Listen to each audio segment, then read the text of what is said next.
Okay, good morning everyone and welcome to today's webinar. Normally myself and Padraig and a lot of the other advisors across the country do a series of smarter milking events around this time of year. Very well attended last year, but obviously because of COVID we're not in a position to be on farm to do these events this year. So from that point of view, Padraig decided that we'd go online with it. So he's going to do a presentation in relation to milking and milking efficiency. And then we've been joined by Caroline O'Connell from Cahir Physio in County Tipperary. She's going to talk to you about repetitive strain injury and basically looking after yourself in terms of your own physical health. And then finally, we're going to go to a farm just outside of Abbeyleix. Padraig O'Connor and Ellen Standish, one of the local advisors, are going to show us some of the cow flow on Padraig's farm, and Francis Quigley, the milking machine specialist in Kildalton, is going to show us a demonstration of changes that could be made on the Callan farm to improve cow flow. So we won't hang around because we have a nice bit to get through today. So we'll call on you there, Padraig, to give your presentation, and you can put in questions through the Q&A as we go along, and we'll deal with them as they come up. Okay, so thanks, Padraig. Thanks, Stuart. Can you hear me okay? Yeah, perfect. Yeah, and you can see the screen? Yes, everything's going okay. Thank you. That's grand. Thanks very much, Stuart. Look, thanks everybody for tuning in this morning. I suppose basically what I'm going to go through is, what happens in the milking parlour, and maybe tweaking it a little bit so as maybe, that you can be a little more efficient, maybe, or maybe it's easier to milk the cows, So I suppose that's where I'm coming from this morning. So I suppose, what am I going to outline? The objectives, what are the objectives of a good milking routine? Preparing yourself and preparing the parlour before milking, what's involved, and why it's important, to have it prepared before the cows come into the collecting yard. Then the efficient milking process in the Herringbone parlour, followed by the efficient milking process in the Rotary parlour. Now, Rotary parlours are getting more common in Ireland, and I think we have to tune in there to see, what efficiency levels or key drivers can we look at, to make it more efficient for Rotary parlours. We'll just mention maximum milking time, or max T, which is taking off in New Zealand, and we'll just mention that, I suppose, to make you aware of it and what it's about. And I suppose the last thing is we'll look at maybe the washing up. It's a comment that maybe some farmers make to me over the last couple of years, is that they have upgraded their milking parlour, but it's taking a long time to wash up. So maybe just a couple of tips in relation to maybe how to make it a little bit more efficient. So I suppose the objectives of a good milking routine, or the objectives of smarter milking, for me anyway, are the production of top quality milk, number one. Safety for the milker and for the cow, and I suppose it should be an enjoyable experience for both, particularly the milker, of course. And I suppose the last one is the efficient use of time spent milking. I've looked at a lot of farmers at this stage, milking, and some of them are very good, and some of them, I suppose, are not so good. So I suppose it's just to and for this morning we're going to focus in on the third point, which is the efficient use of time spent milking. So just quickly moving along, preparation for milking. Again, I would always recommend, having the parlour ready before you go to collect the cows. I think there's nothing worse than having cows hemmed up in a collecting yard and the farmer or the milker getting the parlour ready at that stage. So I think it cuts down stress, and if you have the milking parlour ready before you go for the cows, so it's when the cows hit the milking parlour, you're ready to go. I suppose if you have maybe a bigger herd where two people are involved, it's not such a big issue, because maybe one person goes for the cows and the other person is actually in, the milking parlour getting it ready. So when the cows come in, you're ready to go anyhow, or that person in the milking parlour is ready to go. I suppose the other thing is that, look at the milker. The milker is so important in terms of producing this quality milk. A clean parlour apron or parlour suit, nitrile disposable gloves, and just keep them clean as you go along. I refer to the milker as a conduit between the milking machine and the cows. So they're a key element in the whole milking process in terms of producing quality milk. Row filling, I know Francis is going to cover this in more detail, so I'm not going to spend long on it, but I suppose just to say that, it's so important that, you know, you can get the cows to flow into the parlor. It makes milking so much easier. And I think the milker has a key role to play here in terms of some milkers, you know, the cows seem to flow much better for them than others, you know. So I think it's not to give the cows a habit of maybe for the milker to go out into the collecting yard, you know, to bring in the cows. You really want the cows to flow into the parlor themselves. Preparing the cow, look at, you know, clusters have to go on to clean, dry teats. That's a given. You know, whether it's the summertime or the wintertime, you know, clusters have to go on to clean, dry teats. Yeah. So I suppose the next thing we move on to is, you know, you might hear the term, you know, preparing in batches. And I suppose I have a schematic here. It's just a small 10-unit parlor. And what I would recommend here is that you divide up the parlor into two sections, you know, so you have the first 5 and the second 5. So I suppose the farmer prepares the first 5 cows, transfers the clusters from, you know, the right-hand side over to the left-hand side, and sprays those 5 cows, you know, when they're finished, when he has transferred the clusters, or when he or she has transferred the clusters across. You know, so you're doing a lot of work in the front part of the parlor, you're being efficient. And then you move back to the second part of the parlor, the second section of the parlor. And again, I suppose I'll go through it, and I think it's next slide. You know, when you start from the front, work your way back, and spray as you go. When you're, you know, back towards the end of the parlor, maybe 3/4 way back towards the end of the parlor, you can actually open the exit gate, which really saves an awful lot of time in terms of the cows are moving and you're moving as well in terms of efficiency. Bunny hopping, maybe some of you might have heard of it. It's just maybe in bigger parlors where you have 2 people milking. And I suppose it's really key here, you know, that you operate a bunny hopping, you know, to get the efficiency out of the bigger parlors. And I suppose by that I mean, on the right-hand side of your screen, you have the exit gates. On the left-hand side, you have the collecting yard. And obviously the milkers are in the pit. So I recommend, you know, starting at the front of the parlor with milker 1. So in other words, milker 1 maybe attaches the first 5 clusters. Milker 2 attaches the next 5 clusters. Then milker 1 attaches the next 5, and so on and so forth. And I suppose, you know, what they're doing is they're spraying as they're going back along as well. So what that enables really is, you know, it enables, you know, getting the clusters on quicker. You know, and I suppose, you know, what you want to happen there is, you know, the cows are actually filtering into the parlor. Once the first 5 or 6 cows are in place, then milker number 1 can actually start attaching clusters. You know, so you're actually, you know, what I would refer to, you're cutting down on that idle time, cluster idle time, which is really important, and that can amount to a fair amount of time, you know, in bigger herds. So I suppose that's the whole bunny hopping thing.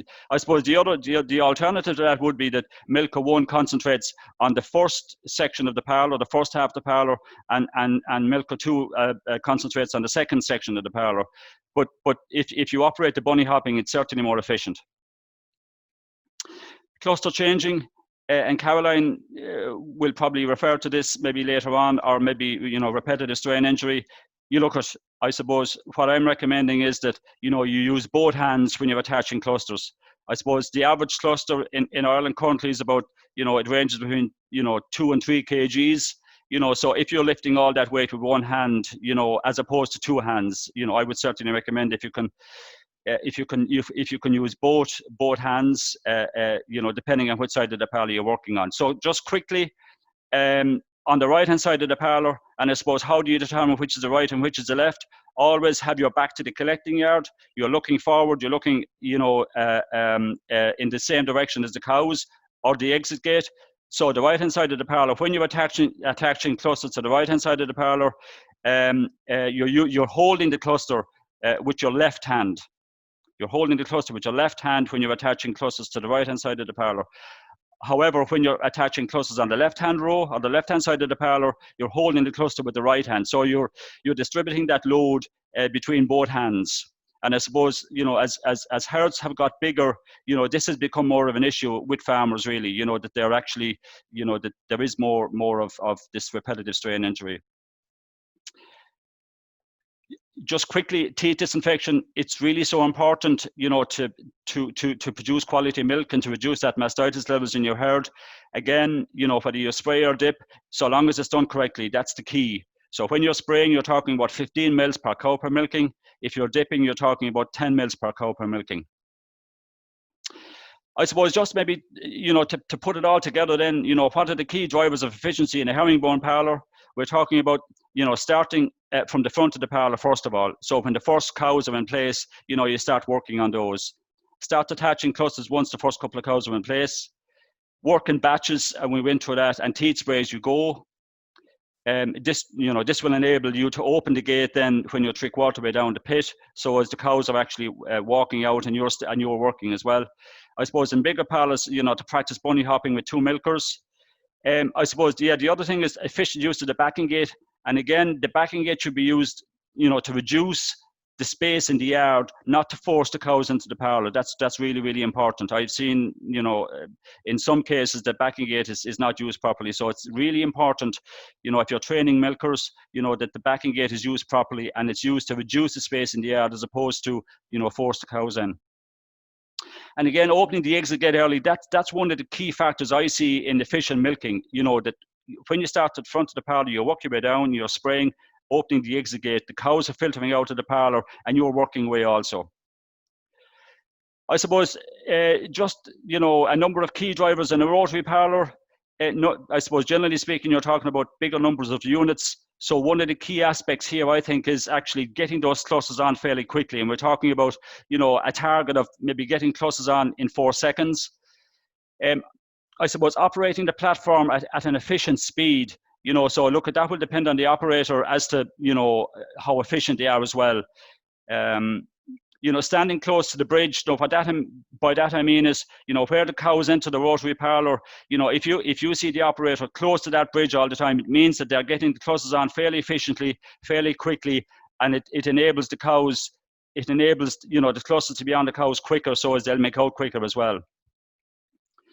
I suppose keeping the platform moving, and that's something I've seen in some rotaries, you know, if there's a stop-start there, it does disrupt the cows or the cow flow coming into the parlour, you know, so keeping that platform moving is important. Even maybe if you skip a bale, you know, that the cow doesn't go into a bale, if you can keep the platform moving, it is important. Again, efficient use of the backing gate, and I suppose with some rotaries, what happens is, when if let's say you have a 54 point rotary parlour, once a revolution goes around, the backing gate automatically moves in and takes a space of 50 or 54 cows, which is I think it's very good. Again, I suppose it's just not as easy, you know, to swap hands when you're working in a rotary, and I suppose it depends on, you know, is the rotary going clockwise or anti-clockwise, but still you know, you can do it in terms of, if you can swap between what we call round the circle and applying 2 teeth at a time when you're applying clusters, you know, to avoid the repetitive strainage. You know, we'd want to be in a parlour really, or, you know, to explain that fully, but yes, it can be done, and it's something we might need to look at maybe a little bit more. Maximum milking time, max T. Look at I'm just making you aware of this. Again, it's gaining ground in New Zealand. I suppose what I would say about max T is that you need to get all the other elements in place first before you'd actually contemplate or consider going down the max T route. But it's just to make maybe farmers aware that it's out there and that it's working well, certainly in New Zealand. So max T is a system where cows are milked to a predetermined point. And by that I mean is, I suppose that's done by actually adjusting the ACRs. So instead of maybe taking the clusters off at 0.2 kgs per minute, you know, you're increasing that a little bit. I suppose it's determined by working out, there's a template there, there's a formula to work this out. So this is determined by working out when 80% of the cows are milked, you know, that the clusters can come off. So that means that clusters are remaining, clusters from the remaining 20% are taken off even if unfinished. Now, in the majority of cases, like, there isn't any negative impact on other health, and there's a lot of studies, you know, done internationally that would show that. However, you know, I would say that I wouldn't be recommending this on a herd with a high SCC. And I suppose There may be some cows that it doesn't suit, you know what I mean? And when some farmers say to me, you know, oh, look, I have slow cows, what do I do with slow cows? I suppose I would always reply by saying is, don't let the slow cow dictate your milking routine. Okay, you might have to, you have to deal with her. Yes, you have to deal with her, but don't let her actually dictate, you know, your whole milking routine. Washing up after milking, look, it's a comment that farmers make to me on an ongoing basis, that they have maybe upgraded the parlor or they have built a new parlor and they say, God, it takes a long time to wash it down. You know what I mean? So I suppose I just put a couple of points together here in relation to maybe look at helping farmers or helping milkers maybe to make it a little bit quicker to wash down. I suppose the first one is, you know, wash down clusters using an exfoliation glove. I came across this. There was a farmer doing this a couple of years ago, and I thought it was a great idea. And it's certainly, you know, you can see an image there on the right hand side of one of these gloves, and it goes on over your nitrile disposable glove, and it certainly, you know, makes washing those clusters a little bit easier. The other thing is, you know, if you have using a high pressure power hose with the lance cut off the top of it if you're washing clusters, and I've seen that in a few farms, and that's working quite well as well. I suppose the other thing is that, you know, you need to use a high volume, low pressure wash, you know, for the cow stand areas. And again, I think if you have the slot drainage system on the cow stand area, it makes it much easier to clean, because you're not washing all of the dirt along the whole cow stand area, if you get my meaning. I suppose I would also suggest maybe periodic washing with a high pressure power hose will keep the parlor clean. We have to remember we're producing a food. It's a food factory that we're talking about here, so keeping it clean is really key.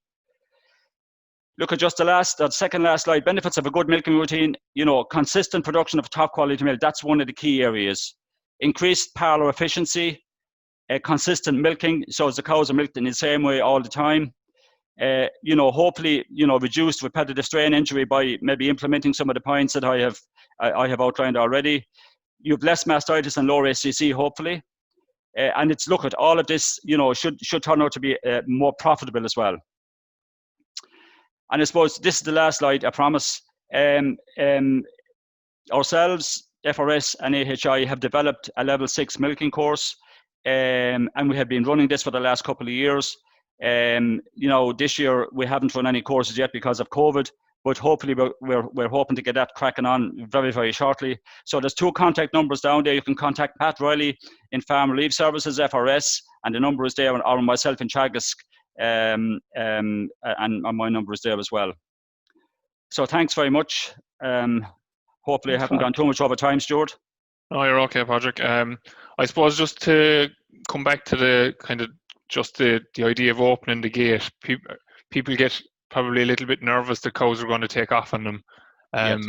I suppose, will you just elaborate a small little bit on that aspect of it? Yeah. So I suppose what you're trying to achieve there, Stuart, is, you know, if you start from the front of the parlour and you work your way down along, and your springs, you go down along, that allows you to open the gate maybe when, let's say you have a 20 in the parlour, and let's say you get to cluster maybe 15 or 16, and you have started from the front, you have worked your way down to cluster 15 or 16. At that stage, you can open the exit gate on the row of the clusters you're taking the clusters off of. So as those cows can be filtering out while you're transferring the last 4 or 5 clusters on that row. Does that make sense? Yeah, and I used like, if a parlour has cluster removers, it is quite likely that there are going to be clusters still on the last few cows, even when the gate is open for the first few cows to be starting to leave. That's right, but generally speaking, you know, what happens there is that by the time the cows start moving, those clusters will be off.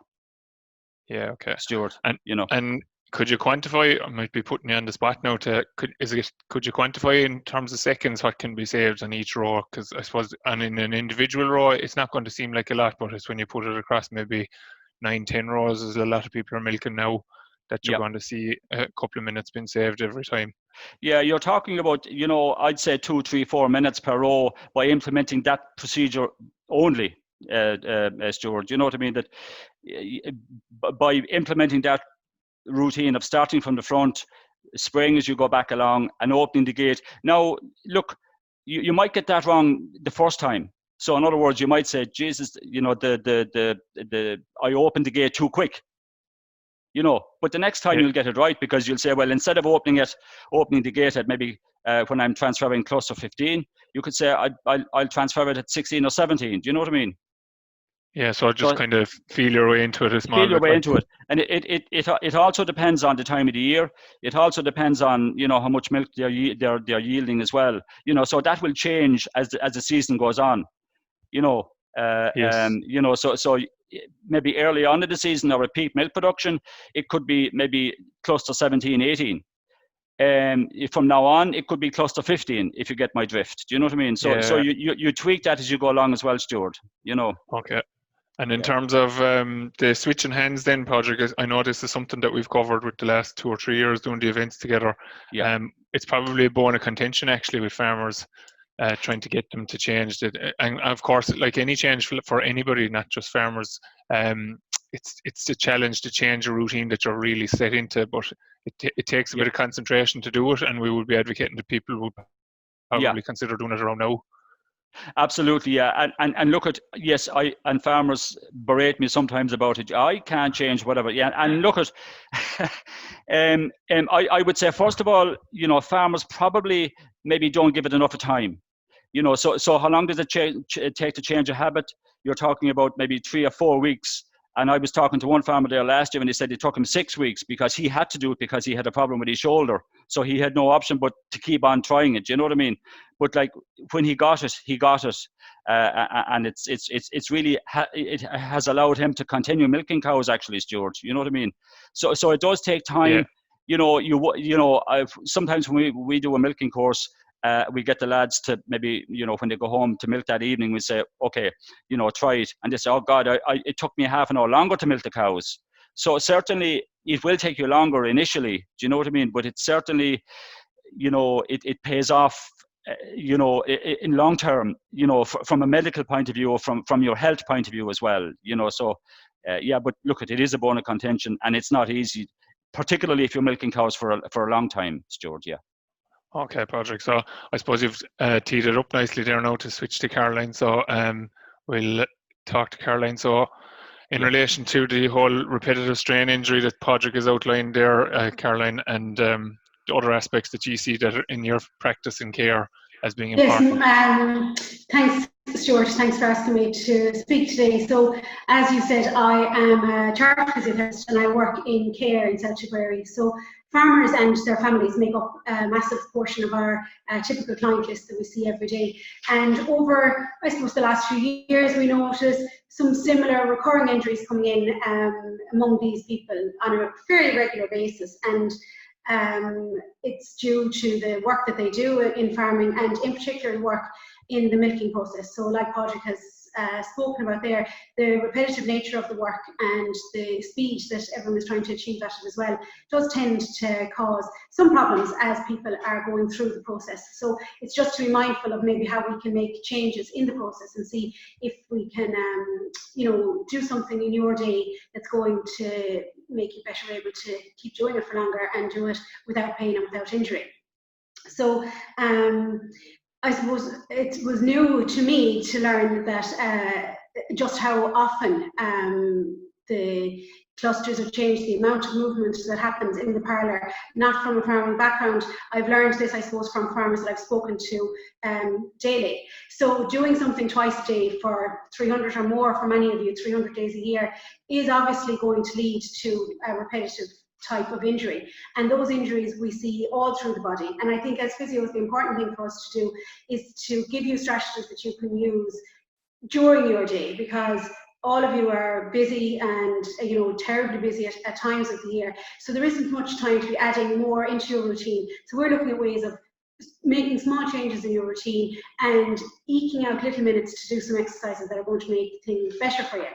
So I suppose, like Padraig said, shoulder injuries are common, and overuse injuries in the shoulder are common given that people do tend to use a one-handed approach in the parlour. So we have looked at the advice that you've given around switching hands in the parlour. So we tend to try and get farmers who are presenting into us to do, like Stuart showed, you know, using their right hand for cows on the left-hand side of the parlour and their left hand holding the cluster for cows on the right-hand side of the parlour. And it is hard to get used to that change in routine, and any change in muscle use is difficult.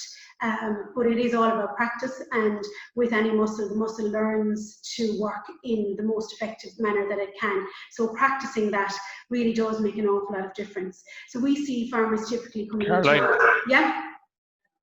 Yes, sure. is it going to be likely that you're actually going to possibly incur some muscle pain in the process of switching over because of training the muscle again, Yes, like any training?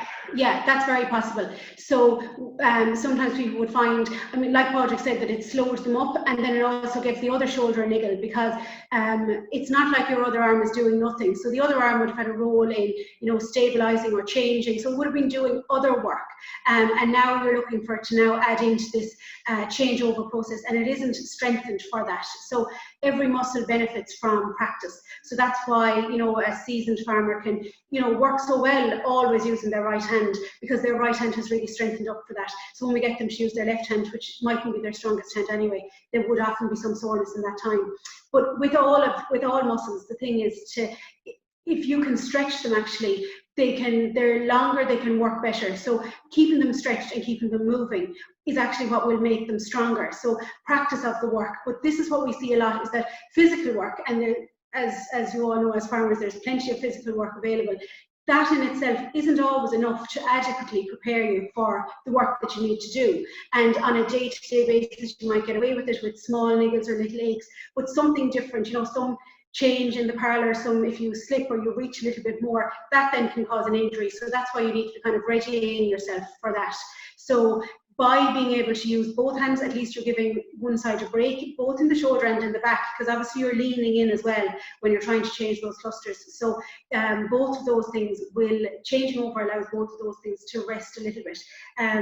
We often see that people are, you know, they don't have enough time to stretch their muscles. They're strong because they lift and they use them all the time, but they don't have enough time, or they feel they don't have enough time to stretch them and to loosen them out a little bit more.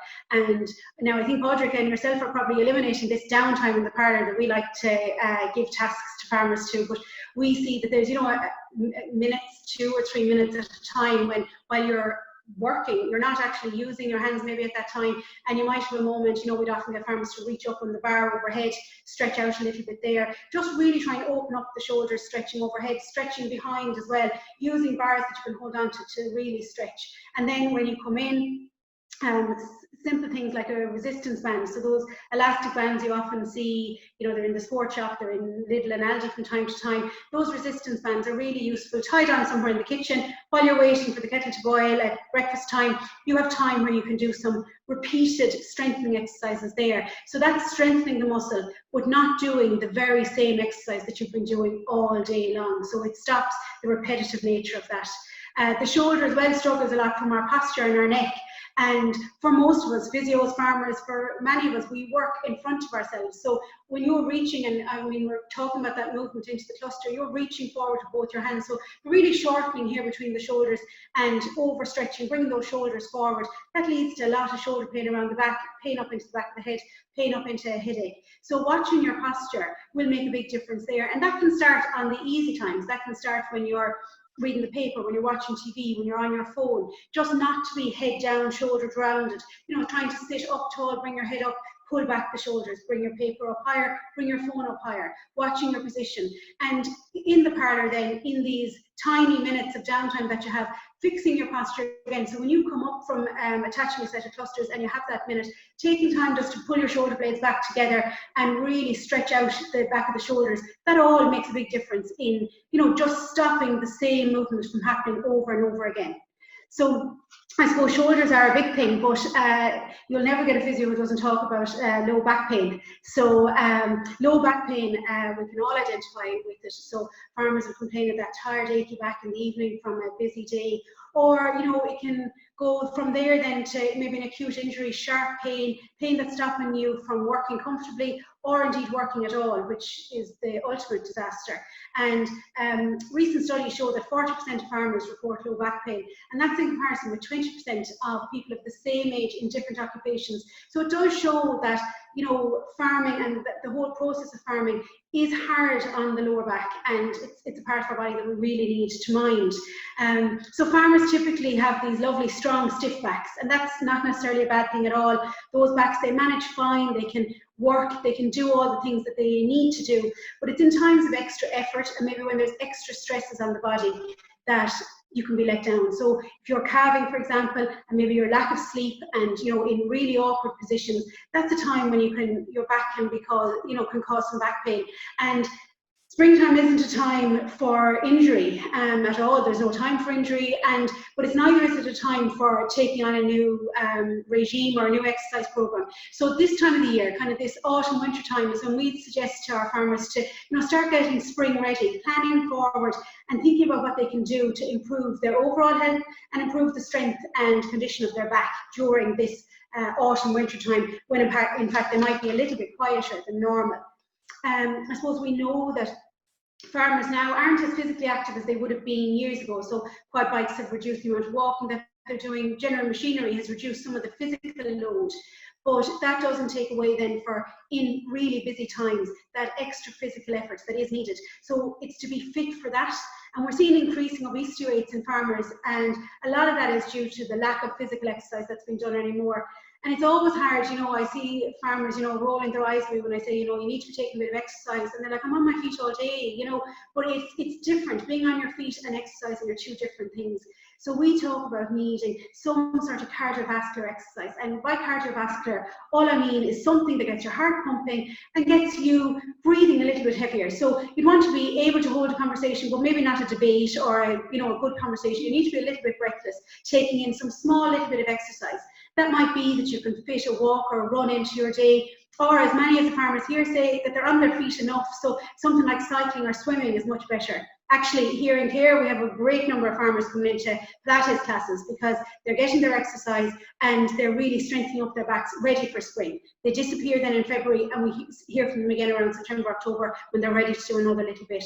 And any type of class exercise or a group exercise, so hurling, football, squash, tennis, whatever, anything where you're meeting up with a group has benefits then, of course, for your motivation. You will keep going, but really benefits in your physical health and your mental health as well, which is really important in farmers. You know, you need to be physically well, you need to be mentally well as well, and able for the stresses and challenges that come your way throughout the year. So in terms of specific for your back then, you know, again, you know, a couple of minutes of rolling down to your toes, arching your back backwards, even while standing. So in between a job, if you can just roll your body down gently to your toes, or stand up tall, hands on your hips and lean backwards, opening up the spine a little bit. Throughout the day, stops that stiffness setting in. Again, in bed in the morning with your knees bent, just rolling your knees side to side and getting that lovely twist into your spine, because sometimes we think of the spine as being this rigid, you know, solid bar in our backs, and actually it's designed to move, and the more that we move it, the better it's going to be. In terms of lifting as well, so farmers lift an awful lot, and again, that varies throughout the year. So you've got periods where you're not lifting anything that's excessive, and then other periods where you might be repeatedly lifting something that's a little heavy for you. So proper lifting technique. And one thing I really want to emphasize is that proper lifting technique isn't a straight spine at all. So there's 32 bones in your spine. They're designed all to move. So bending of the spine is really good. It's really natural and it's really useful. But where we want the power to come from then are from our leg muscles. So bending your knees, bending at the hip, that allows those big bum glute muscles, the muscles around the knee, to help. So they give the power. But the bend and the movement is really great to come from your back, but just that you're not relying on your back muscles to pull you all the way back up off the floor again. So using the hip and knee muscles at that time is really beneficial. Hip and knees, I suppose, are the next thing that we tend to see a couple of repetitive injuries coming in farmers. So we frequently see hip and knee pain. You know, you're on your feet all day, you're in wellies, you're on uneven ground.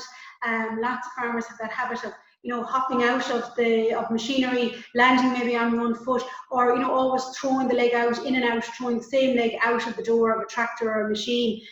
So they start to see some wear and tear on the hip and knee. I suppose in general, when we see hip pain in farmers, they do tend to be the older farmers. So you're wanting to look at giving them an exercise that's going to take them off their feet a little bit. So an exercise bike is, they're commonplace actually in lots of farmer sitting rooms. So for 20 minutes in the evening, hopping up on the exercise bike just keeps the hip and knee moving, and yet you're not loading the joints like you would be on your feet. And again, swimming, please God, when the pools reopen, we can all get back into pools. So those kind of things, just to take a little bit of stress off the hip. The hip of an older farmer does have a little bit more arthritis than we typically see, and 1 in 5 farmers will end up with a hip replacement. So we're trying to stave off those things for as long as possible. And some of these injuries, certainly the knee injuries we see in farmers most often are sports injuries, to be honest, either recent or new or old sports injuries, depending on when you last played sport. So those things, you'll exacerbate them because you're on your feet so much. So keeping the hip and knee moving really well. And again, this downtime in the pit, we've our farmers squatting, split squatting, lunging in the parlor, just anything to keep those muscles working. So again, you want to be working at a level that the muscle knows it's working, it knows it's done a little bit, and you're using that time effectively. Okay. So contrary time now. So I think the take-home messages that I have for you are, to move more, use this autumn winter time to be ready for spring. And like 30 minutes of exercise a day is perfect. And if you aim for it every day, and if you can hit it 5 days a week, you will really be doing super. Get used to listening to what your body is saying. So the general advice I give to somebody is, if it feels tight, then stretch it. If it feels stiff, move it. Strengthen something that feels weak. So listen to your own body, do those movements. Exercise in a group where possible, because it's good for so many other facets as well as just that joint itself. And manage your sleep, manage your stress, and just keep that body moving. And remember, the body is designed to move, so move it as much as you possibly can. Very good, Caroline. Thanks a million. Just one quick question, I suppose, before we let you go, because I'm conscious you have an appointment now at 11:15. So the choice of footwear, as you said, Wellingtons aren't probably the best footwear to be wearing, but in terms of actually investing in the footwear that people do invest in? Yeah, and I think that's probably a big change in farming in recent years, where we understand that it's important to invest in footwear. I suppose it's like the tyres for a car, really. If you have good footwear on, so you need to be in a welly. You just need to make sure that it's as supportive as it can possibly be. You're looking for support under the arch of your foot, plenty of cushioning around the heel as well, because when you're jumping and landing out of a machine, you can tend to take a little bit of pressure onto the heel, and we see lots of farmers interested with heel pain, which is problematic when you're on your feet all day. So making sure that they fit you well, making sure as well that when the support has gone out to them, that you're reinvesting. So they might look fine, but the amount, the mileage that you're covering in those wellies, they won't last as long as your Sunday shoes. So therefore it's important that you are changing them when the support has gone out to them. Even simple things like making sure your socks are fitting well, so your toes aren't scrunched up when you're in the boot, and changing into other boots then if you're doing a job that doesn't require the welly, into another boot that's more supportive. If you're walking up in a field or something, you can have a boot on that's more, supported around the ankle, so that you're not getting a wobbly ankle on some uneven ground. So I suppose one of the key points that you're making there, I was involved with Dairy Gold in a lean farm study that they did a pilot a couple of years ago, and the farms that were involved in it were averaging up on 20,000 steps a day.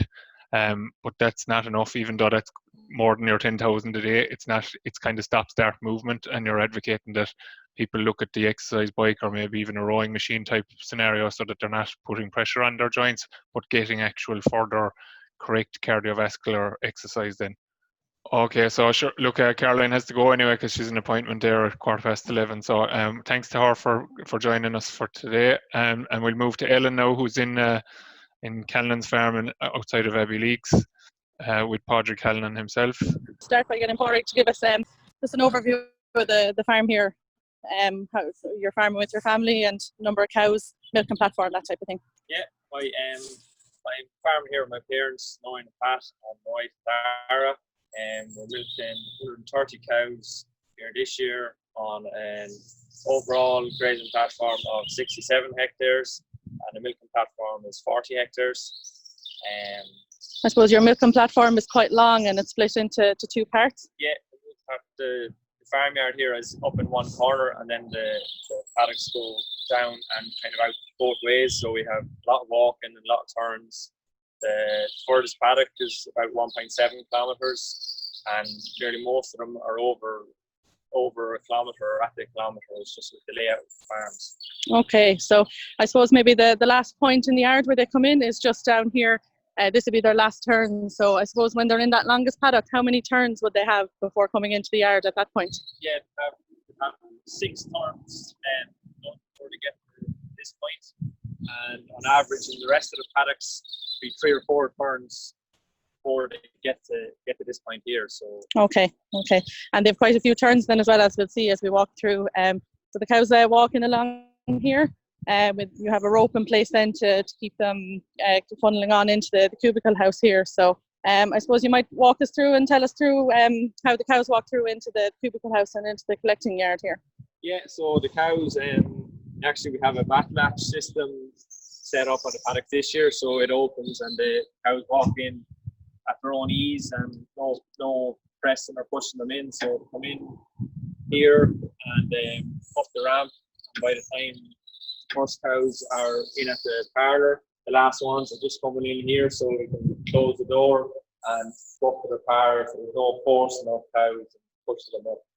Okay, and I suppose you're moving them through some cubicles here as we go around the corner, and you've had a couple of issues with trying to keep them moving through into the collecting yard, so you've put a fix in place here in the last year. Yeah, previously we had tried wire and straps and different things to keep the cows out from cubicles, but they just kept getting up on them. So we put in these knockout arms there last year, and they're a great job. Just keeps cow flow moving quicker and better, and simple. Just a simple idea to keep them out from it. Yes, yeah, okay, perfect. So we move in here, the cows will move over the scraper here and into the collecting yard. So they have a small ramp down here into the collecting yard, which is fairly square. I suppose at the minute you're keeping about 90 cows you're able to hold in this yard? Yeah, there's space here for 90 cows in the collecting yard. There previously we only had space for 80. We had some gates here, across here, back this way. I just rehung gates to get space for an extra 10 cows, and the remainder of the cows then are held in the sheds. In the shed, okay. So have space for the 130 or just the 130 cows. Okay, and I suppose by giving this bit of extra addition to the yard as well, it's kind of improved cow flow heading into the parlour here as well for you. Yeah, they're able to come in more straight for the door into the parlour. Yeah, so they're entering through here. I suppose they have another turn coming into the parlour here. It can be, I suppose, quite tight for some of the cows coming in here. Yeah, it is. It's a bit tight coming in, but since we rearranged the yard there, we put in air gates. The cows flow in at the ease. It's not ideal, but it's working. And trying to make best use of what we have. I suppose did we touch on lameness there as well? I suppose with the amount of the walking that they have coming in terms of, I suppose, moving from the roads into the concrete, they have quite a few turns there. Have you much issue with lameness on the farm? Yeah, well, not too bad. Just from turning every time you get the hoof care, man, it's from twisting and turning on concrete or on turns from the lanes. So we just have to keep our cow lanes in as good condition as we can, and we know it's an issue we'll have with all the time. We just have to work with it and keep everything right for it. Okay, are you finding them with the specific leg that you're finding an issue with lameness with? Yeah, mostly on the back right. It's from it coincides with we're always turning right into the yard and into the park. Yes, yeah, it's putting strain on them. Yeah. Okay. So I suppose, look, we're in your parlour here now, so you might give us a bit of an overview of the parlour itself. Yeah, well, as I said, put in the air gates there to speed up the milking. And parlour is a 12-unit full with cluster movers and milk meters. And then we also, for feeding baby, just have the fat spring feeders. And everything works well and happy with the system. Okay. You've quite a wide pit as well, I suppose. What was the decision behind that? Yeah, the decision behind that was maybe in the spring there when you'd be busy and fresh calf or so that 2 people in the pit, so just to have more room. 2 people have a lot of room to work in, and just leaves it easier. With the ACRs, you're always only stepping halfway across the pit, but the cluster is hanging up waiting for you, so you don't have to walk across the full width of the pit. Yeah, okay. So we're coming, I suppose, towards the end of the parlour there now, and where we're turning, I suppose they have another turn to come out, a right-hand turn, to head out towards the yard and out towards the drafters. So you installed your drafting unit in the last couple of months. You might give us I suppose, what was the decision behind that? Yeah, the decision behind that was just to try and make separating cows at breeding time and in the spring easier and safer. We used to be doing it manually into the crush, so now it's just you key the numbers into the iPad inside. I was waiting for you in the one pen here, and it doesn't restrict crowd flow at all because we have a big area when you come out of the parlour. They have a big area here to gather, and then they just walk through the drafter. Yes. Okay. Perfect. So I suppose the last turn that they have is moving down towards here, and out, and they turn back left onto the main road that we walked in initially, and back out into the paddocks. Very good. So, Padraig, have you seen any change or reduction in the lameness since you introduced the backlatch this year? Yeah, we have seen a reduction in it, but then we also resurfaced the roadway, and the stone actually wasn't good on it. So when we're on that part of the roadway, we see they're a lot slower coming in. But the backlatch has helped that because they come in at their own pace and they're not being forced to walk where they don't want it. The backlatch was a great system to have. Very good. Okay, so sure, we'll go to Francis now to just show various options, we'll say. So, Padraig, you're probably after getting your parlour quite a good bit bigger, I suppose, or your parlour is handling a lot more cows now than a couple of years ago. So, are you beginning to think that you might have to invest in a parlour, or what way are you thinking? Well, we suppose that's why we put the air gates on, and we're trying to make the collecting yard a bit more smoother for them coming in, so as we can push out the investment in the parlour for, I suppose, as long as we can, because we only put that in 2013.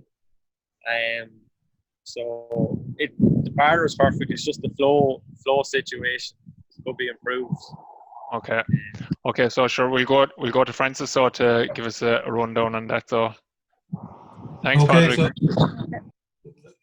So look, I got a chance to visit the farm there during the week, and first of all, I just want to say to the lads, I think they have a fantastic job done on working with what they have. They have an excellent setup with gates and things like that there. But I suppose just to try and look at the overall plan of the farmyard and to see areas that we could or make changes. Joe, we'll have a look at. I just share this screen here now.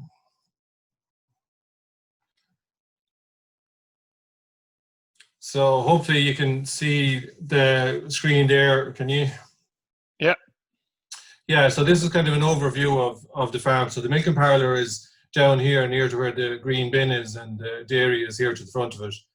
The collection yard is over here close to where the tractor is.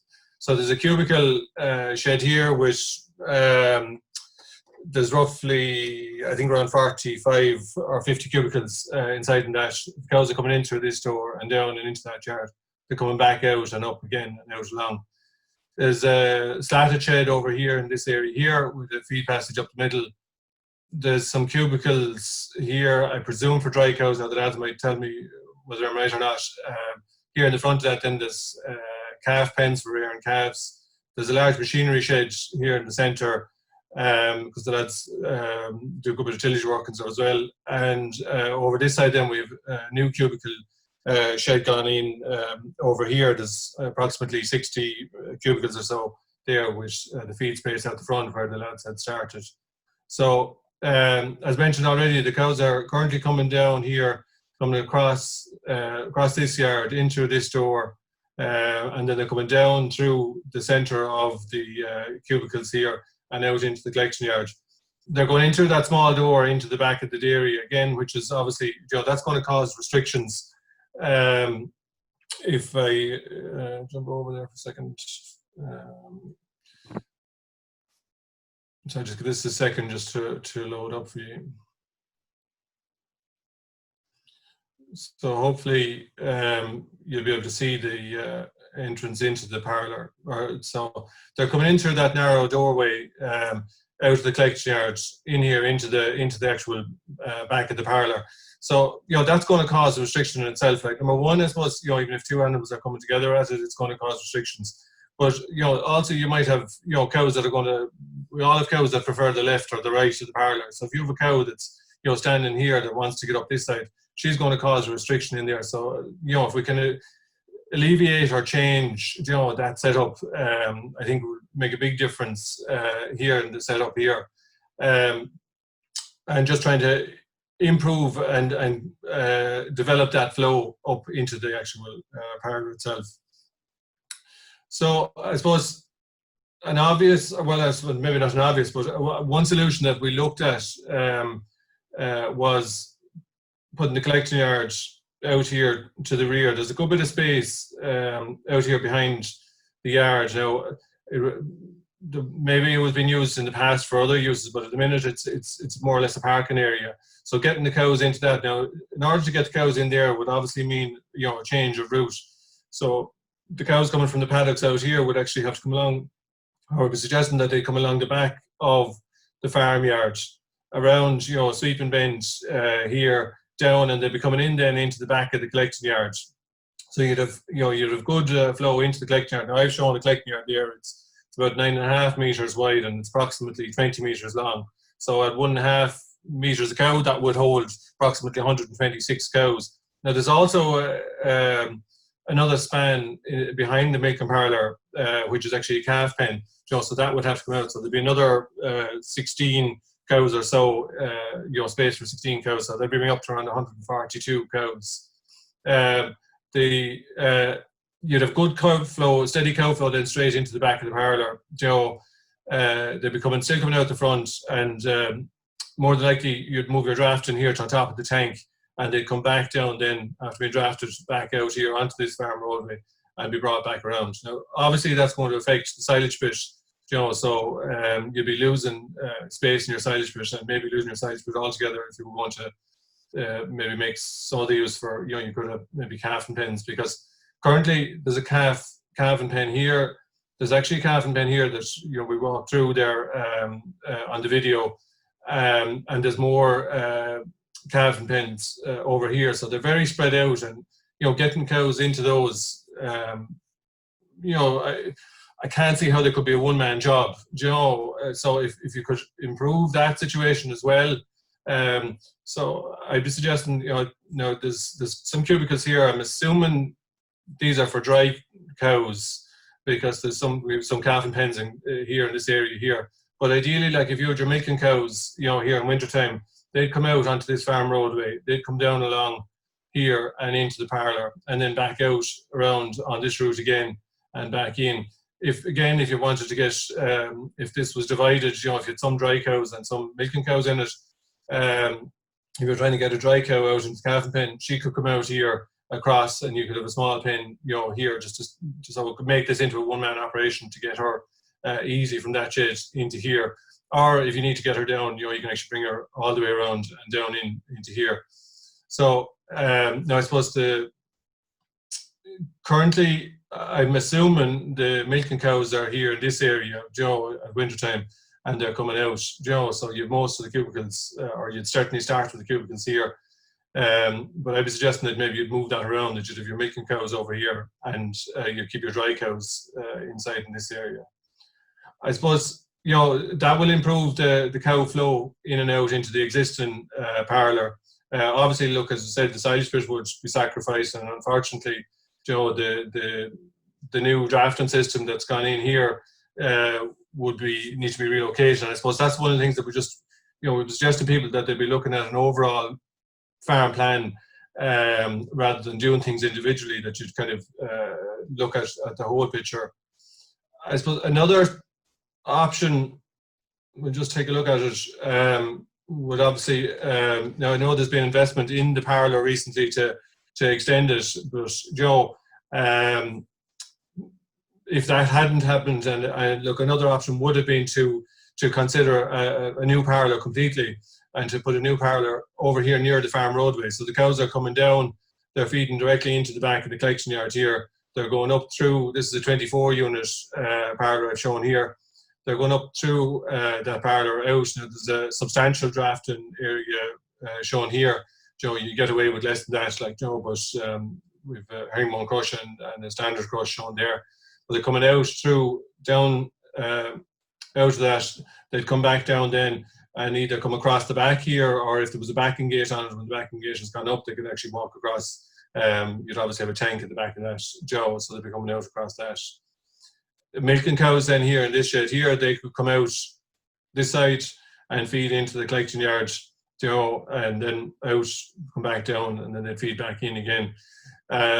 You know, again, if any of the designs, like I think it would be important, like if you know, currently you've the original cubicles here, there's some additional cubicles here, there's more cubicles here. Joe, they're, I suppose, segregated. There's not an awful lot of feed space here in this area. I know they've added an extra bit of feed space here on the outside to try and improve that, but and although there's a good bit of feed space in this new layout here, so this is 4 rows of cubicles here, and there's I think there's roughly 8 feed rails, you know, taking, you know, given 600 a cow, there'll be about 64 space for 64 cows, 64 cubicles. So there is enough space there for feed space in this as it is. But if you were to extend it, Joe, add additional cubicles onto that, Joe, it would become a bit more restrictive. And I suppose the other issue would maybe, now I don't know how the lads are managed, maybe they're fine, but you know, if you have dry cows and milking cows inside in this cubicle house, Joe, you would be limited. You know, if you could probably put a gate from here to here, Joe, and have, you know, your smaller number of cows here, Joe, feeding on these rails here. But Joe, as those numbers grow, Joe, so if you were 50-50, you'd still be restricted to you know, to that space for those cows, and these cows would be coming out and feeding around this area here. So, you know, although it's you know, a nice simple idea, I don't know if it's the most flexible, and certainly if you're going to add additional cubicles to it, Joe, it's something that you want to be looking at, is that feed space as well. So, Joe, if there was additional, you know, if there was additional cubicles added to this, the likelihood is you'd end up with a feed space maybe, you know, maybe along this side, or possibly if the lads would be willing to sacrifice this lovely machinery shed, Joe, that you'd actually have a cow stand area here and a feed space, feed barrier up along here. And again, maybe that could be incorporated into the sheds at this side, you know, which could be used for calving. So I suppose there are just some overviews of possible solutions, Joe. But again, I suppose, look, I think the lads have done a fantastic job of what they have, but the fact that there's been bits added on, Joe, like all of us, we tend to just, oh God, we need of extra space, I'll add on a bit here, I'll add on a bit here, Joe, without maybe an overall plan. It can make things difficult, you know, long term, you know, to where am I going to go next, Joe, and how is that going to affect me into the future? So there are things that would need to be looked at. I suppose in the short term, if I just jump back for a second to in the short term, if we just come back to the entrance here, so I'm here back at the back of the milking parlour again. Now there is another calving pen here. If I just jump in here for a second, now it might take a second to load for you. Yeah, you're there now. Can you see that? Yeah. Yeah. So there's the back. That's the back of the parlour. There is this calving pen here just behind it. Like, I think a first thing, or certainly a simple solution for the lads, I think, would be actually to take out this wall, take down this door. You know, now the floor levels, there is a step up into this. The floor levels would need to be levelled, Joe. So look, unfortunately, this is all lovely new fresh concrete, Joe, and nobody likes taking a rock breaker to that. But I think even, Joe, in the short term, bringing the cows into that area here would mean that you'd have a full row of cows, Joe. At least, Joe, here you'd fit there'd be 16 cows in this area, you know, even without the space behind the parlour here. And they could come in at their ease, Joe, in through that, and then it would definitely help to improve the cow flow into the parlour and to be feeding in the right direction. And even if you did have bully cows or cows that were, tended to one side or the other, there'd be plenty of space for the other cows to make their way in and around there. I'll just jump back out there for a second. Sorry, no.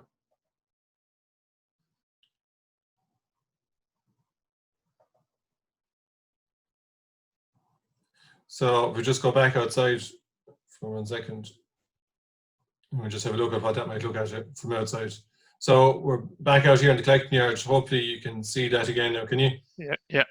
Yeah. So again, there's another calving pen here in this area. So I don't know, now maybe Padraig could clarify, but I think maybe in the winter months the cows are actually coming down this passageway, and into the collecting yard. If this has been used as a calf pen and calving pen and a straw bedded, there's a possibility that's probably closed, that time of the year. So you're filling, from that area, but there is space, in the concrete, area there. I know it's a slightly different level and you've sloped it down, but if you had done the same, up to this door and actually just brought them in that door, closed off this area, it would definitely improve that cow flow, as a short-term solution, and give them that extra space in the collection yard as well, which would be another option as well. Okay. We might just go back to you there, Ellen. So if you can still hear us, just to get Padraig's ideas, maybe in terms of some of the stuff that Francis has said. And I suppose we should point out as well that that boundary where Francis is bringing the roadway up around the backs of the sheds is the Callanans don't own the land outside the ditch there. So that's obviously going to creates an issue for them in terms of having to eat into the silage yard if they were to come that direction. But Padraig, I suppose, like, I know Noreen is very involved with you there in the farming, and as is your dad. But like, as time goes on and maybe they aren't as involved, are you going to have to make changes, do you think? And would you consider some of the things that Francis has pointed out there? Yeah, no, I've been thinking about that before. The first option there, where we're coming up through the silage pit and trying to have the cows coming straight in at the back of the parlour, is something I was thinking about and looking into. So yeah, it's definitely an option anyway. I don't think moving the whole parlour over there, I don't think just for the investment, it's be fairly substantial to try and move everything to there. Yeah, understandably, and as you said, the parlour that you have is only 7 years old and is a very good parlour from having been on the farm with you last year. So it's just trying to work around it. What you have is probably the thing. And in relation to the calving pen / calf pen at the back of the parlour, then is that something you'd consider removing in the short term? It's not a pen. It's just for calves, so it's not a big deal. It would be a simple solution to just knock out that wall and have them coming up in there. It's I hadn't thought of that one, but you nearly were wondering, would you go the whole hog and bring them all around and in straight in at the back? Which you could do. I could do that too. It's another thing to look into. All right. Yeah, very good. So there's a question. Sorry, just the other thing, it would be a good idea just to do maybe even a 10-year plan, and look at, even where am I going to go with the silage, or where am I going to go if I do have to put on extra cubicles, what way am I going to feed, or how can I improve that? So you're kind of feeding in maybe 3 or 4 different spots, and look, like everything, we all get used to it and it's working fine, but if you could kind of incorporate those in together, going forward, it would definitely help to improve that workflow as well, when you're busy during that busy time. Yeah, just try and have just going to the one area rather than, as you say, 3 or 4 different spots in the yard.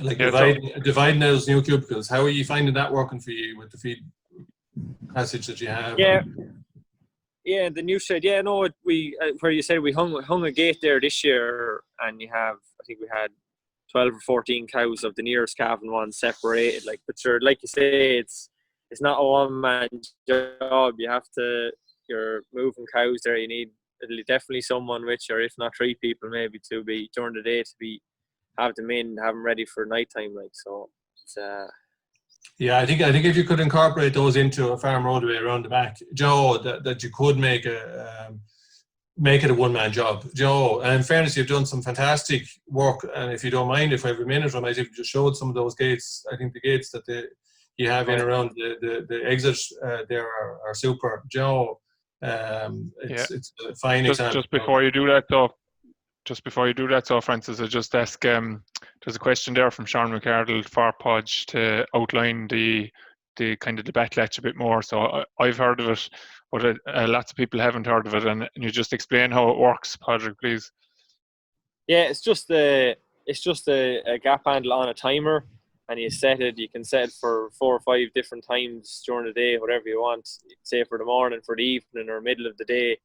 We were using it there in the springtime when we're doing 3 hours after both milkings, and then the cow opening after the 3 hours, and the cows come on in themselves then. And same in the mornings now, we have it set for say 6:30, and by the time we're going out, the first few are in the yard, so I just have to go out and bring in the rest of them. But like that, they're coming in at their own pace, so it's a great job. Yeah, I can show it to you there if you want for a second.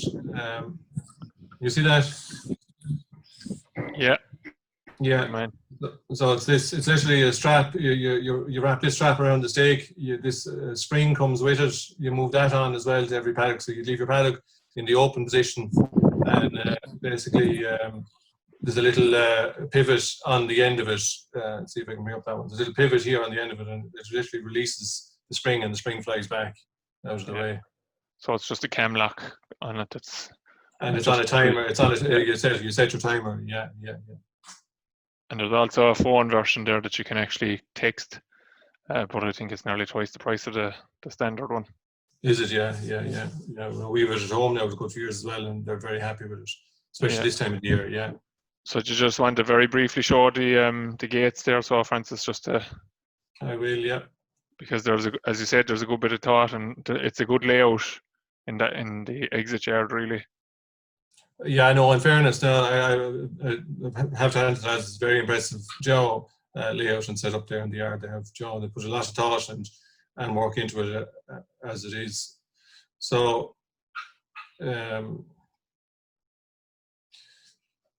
as the cows exit the parlour, normally they're coming out up along here. Even the channel that you put in here at the back, so I presume that's just a flow channel into the tank here, and the split drain that Padraig was talking about earlier for the parlour, the split drain up along under the drafting gate again, making the job of cleaning the area, much easier. You're only washing to that spot rather than trying to wash all the dirt down to here, and it's end up splashing up on all the walls and everything. So that's your setup for normal exit out through the draft. And you'll see there's a number of gates here. There's a small gate here, and you'll see in the next image that'll just be back against the wall. But there's also a hinged gate here on the end of this gate. So if I change to the setup for the crush, I'll just give it 1 second to load. Now I think I'll turn around backwards on me. But so we're back in the same spot, but we're looking back into the parlour. So you can see you're saying for testing or that the animals have been held here in the collecting yard. They come around through this smaller gate here, which is mounted on the slats. They'll come back up around here, and the gate that was over here to the door, you can see the small gate is left there, but this big gate has been brought around here. There's a hinged section on it about 2.5 feet long. The hasp here then locks that into position, so it's fixed. You're basically extending this gate, and then you have the gate coming from the back of the crush down to here to that point, which makes a nice flow up into the crush. On the back of the crush, the guillotine gate here. We'll go back to that for a second.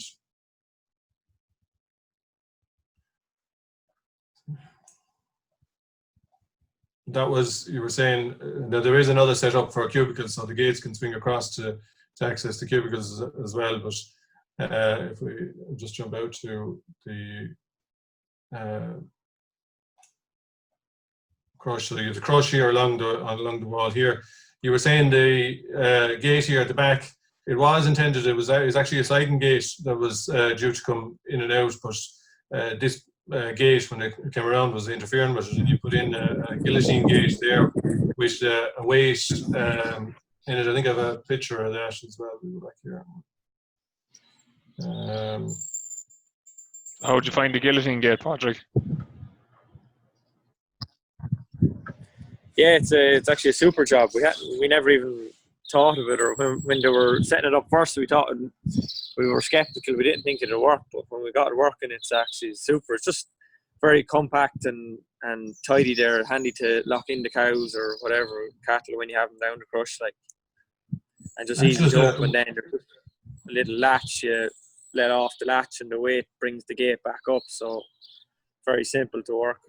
It's just a one-handed operation, isn't it? You were saying that the weight in the pipe, that's the latch there. You can see, just to release it. That's and then you have a weight in there's a weight in this pipe, isn't it? That's balancing the weight of the gate. Yeah.